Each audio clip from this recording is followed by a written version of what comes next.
Assalamualaikum warahmatullahi wabarakatuh. Selamat datang di podcast kami. Saya Zahra Saharani, dan hari ini kita akan membahas topik yang sangat penting dan relevan, yaitu tentang hak asasi manusia.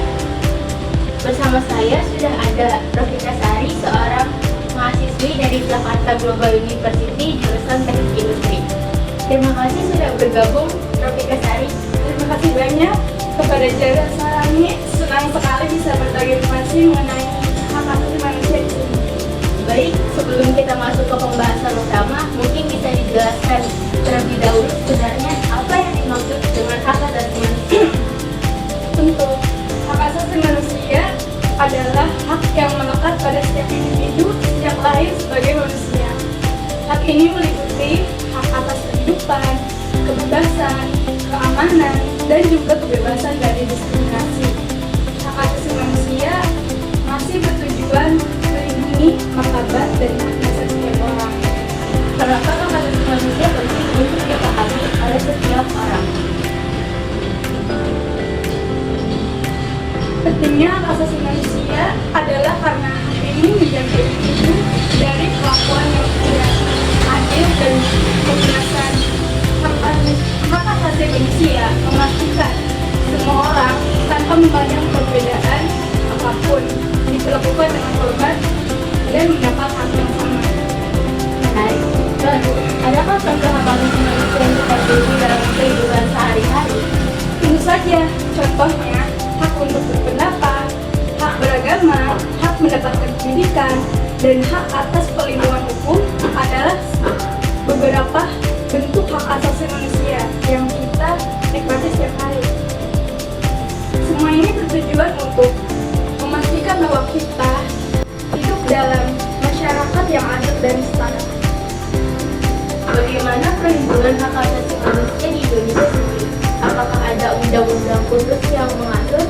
Ya, di Indonesia, hak asasi manusia dijamin oleh konstitusi, yaitu Undang-Undang Dasar 1945, serta diatur secara khusus dalam Undang-Undang Nomor 39 Tahun 1999 tentang hak asasi manusia.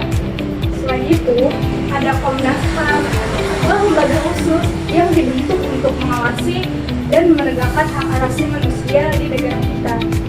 Apakah ada tantangan besar dalam menegakkan hak asasi manusia di Indonesia? Ada beberapa tantangan besar, seperti kurangnya kesadaran masyarakat, tumpang tindih aturan hukum, dan beberapa kasus diskriminasi serta pelanggaran yang masih terjadi. Penegakan hak asasi manusia juga terkadang sulit karena keterbatasan sumber daya dan kompleksitas kasus. Menarik sekali. Lalu, bagaimana cara kita sebagai masyarakat bisa turut andil dalam menegakkan hak asasi manusia? Salah satu caranya adalah dengan menghormati hak-hak orang lain, tidak melakukan diskriminasi, serta aktif melaporkan jika menemukan pelanggaran hak asasi manusia. Kita juga bisa mendukung gerakan dan organisasi yang berupaya meningkatkan kesadaran tentang hak asasi manusia. Lalu, apa yang bisa kita lakukan untuk meningkatkan kesadaran akan pentingnya hak asasi manusia? Kita bisa mulai dari pendidikan sejak dini, berbicara tentang pentingnya hak asasi manusia di lingkungan keluarga, sekolah, atau komunitas. Selain itu, kita juga bisa memanfaatkan media sosial untuk menyebarkan informasi dan edukasi tentang hak-hak yang dimiliki setiap manusia. Bagaimana tanggapan Anda terhadap pelanggaran hak asasi manusia yang masih terjadi di berbagai belahan dunia?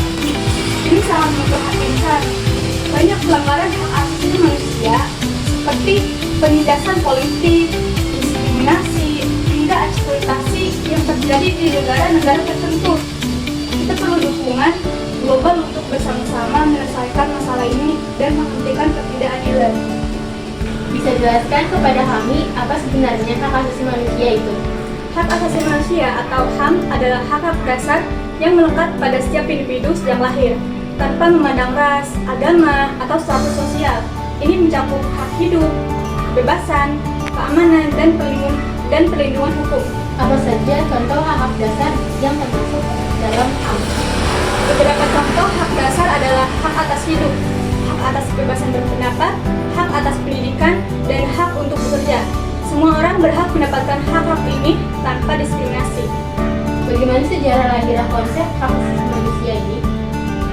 HAM mulai mendapat perhatian khusus setelah Perang Dunia Kedua dengan terbentuknya Perserikatan Bangsa-Bangsa atau PBB tahun 1948. Deklarasi Universal Hak Asasi Manusia disahkan yang menjadi tonggak utama dalam perkembangan HAM di dunia.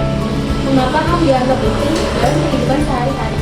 HAM penting karena ini menjaga martabat setiap orang dan memastikan kita hidup dengan rasa aman dan dihormati. HAM mendorong adanya kesetaraan, keadilan, dan kebebasan yang menjamin kehidupan bermasyarakat yang damai. Bagaimana HAM diakui dalam hukum di Indonesia?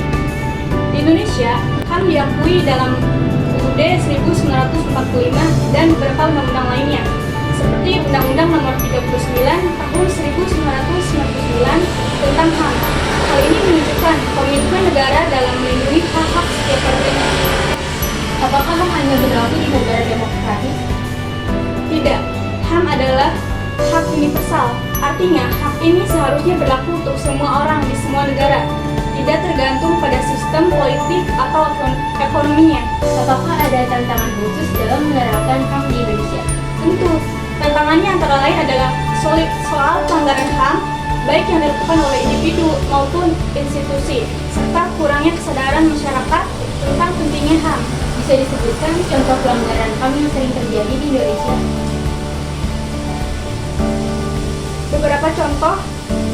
Beberapa contoh pelanggaran HAM yang sering terjadi adalah diskriminasi berdasarkan ras atau agama, kekerasan terhadap perempuan dan anak, serta kurangnya akses terhadap pendidikan dan kesehatan. Bagaimana sikap pemerintah Indonesia dalam menghadapi pelanggaran HAM?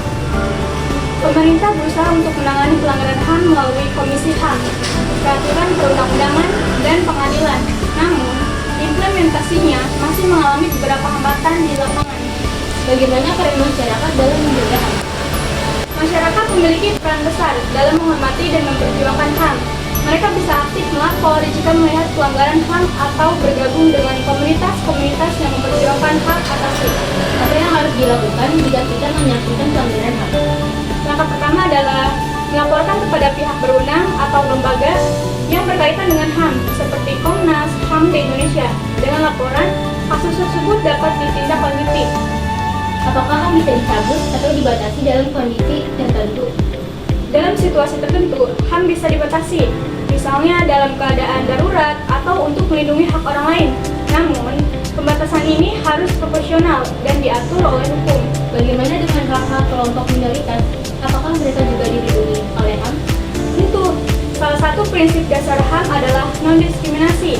Ini berarti semua orang, termasuk kelompok minoritas, berhak mendapatkan perlindungan yang sama. Apakah media sosial berdampak pada HAM? Ya, media sosial memberikan kebebasan berekspresi, namun juga menghadirkan tantangan seperti penyebaran informasi palsu, ujaran kebencian, dan privasi. Ini perlu diatur agar tidak melanggar hak orang lain. Terima kasih banyak atas penjelasannya yang sangat jelas. Sebagai penutup, apakah ada pesan terakhir tentang pentingnya HAM bagi para pendengar? Saya mengingatkan bahwa HAM adalah milik kita semua. Mari kita jaga hak-hak ini dan hormati hak orang lain. Dengan menghargai HAM, kita menciptakan masyarakat yang lebih baik dan harmonis. Luar biasa. Terima kasih banyak para Sari atas penjelasan yang sangat menarik dan bermanfaat tentang hak asasi manusia. Semoga semakin banyak yang sadar akan pentingnya hak ini. Terima kasih juga Zahra Sarani atas kesempatan untuk berbagi. Semoga pembahasan ini bermanfaat bagi para pendengar kita. Baik, itulah tadi obrolan kita tentang hak asasi manusia. Semoga bermanfaat dan bisa. Terima kasih sekali lagi kepada Karabita Sari. Semoga obrolan ini menambah wawasan kita semua tentang HAM. Sampai jumpa di episode berikutnya. Wassalamualaikum warahmatullahi wabarakatuh.